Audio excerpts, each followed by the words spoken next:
From the Oklahoman newsroom, this is a Varsity update. I'm Jenny Carlson here with high school sports writer Adam Kemp. Adam, a lot of our time, your time, has been taken up recently with the statewide teacher walkout as it relates to sports, and there's a lot of connections. Give us an update to start with, just how teams, athletes, how sports at the high school level is going right now amid the walkout. Yeah, sure. Sports as it is playing on in a way. Not really a whole lot changing as far as what's going on, athletes front, coaches front. Coaches have been out at the Capitol pretty much in force for the past 9 days now. They've been out there to support, to show that they're teachers first, and to also just have that presence out there as kind of a united front. Sports as they are, events are still going on. They're still playing regular games and tennis matches and all the spring sports that are going on. There were several track meets last week. Right. A few were actually canceled, but it was because of the weather. A little bit too windy, a little bit too cold on a few different days for some of those athletes to get out there. So it seems like things are just kind of continuing on as normal. Now, for the teachers / coaches who are out at the Capitol and on the walkout, they're not practicing usually during school hours, during those contract hours.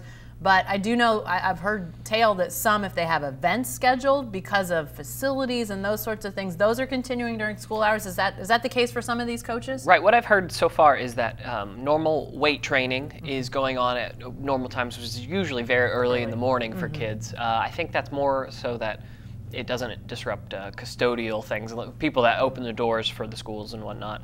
And then coaches are still going to the Capitol during the day, heading to practice in the late afternoon usually to kind of continue that trend. So it doesn't seem like transportation or anything is too much of an issue. In fact, I talked to some kids from Harding Charter Prep earlier in the week last week, and I asked them, like, all right, well, is not having buses an issue? And I got the biggest laugh I've ever gotten from a bunch of kids before, because they haven't had buses for years, which might just be a sign of why we have some teachers out at the Capitol. Definitely. As we're talking about events, that probably gets in some people's mind the idea of postseason play, because we're now getting into April. OSSAA events as it relates to districts and state events and those sorts of things are starting to creep up on the calendar. Have we heard of any changes with OSSAA postseason events? No, in fact, the OSSAA pretty much came out right in front of this whole thing and just wanted to let everyone know, no, events will continue no matter what. They can't,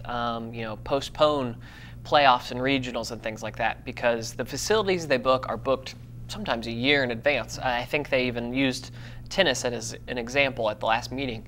If they were to postpone tennis, they wouldn't be playing that tournament till next fall. Like, that's just how long it would take for them to get that event rescheduled. Wow. Okay, lastly, you talked about coaches that are maybe doing weights in the morning out at the Capitol, then off to practice. But you've also encountered some coaches that are saying, no, I've decided not to coach, at least one tennis coach that you wrote about last week. So tell us a little bit about the decision there and how that's impacting some things. I talked with UConn tennis coach Barney Moon, who just pretty much polled his school in the beginning to say, like, do you want me to stand with you by also walking out of athletics? He got a mixed review, I think, on that from everyone, and I think he just ultimately decided himself. He felt it was the morally conscious thing to do was to walk out of athletics as well. He said it was a tough decision to address it with his athletes, to tell them, like, this is not easy for me. I would rather be your coach, but I am doing this for you, was his message.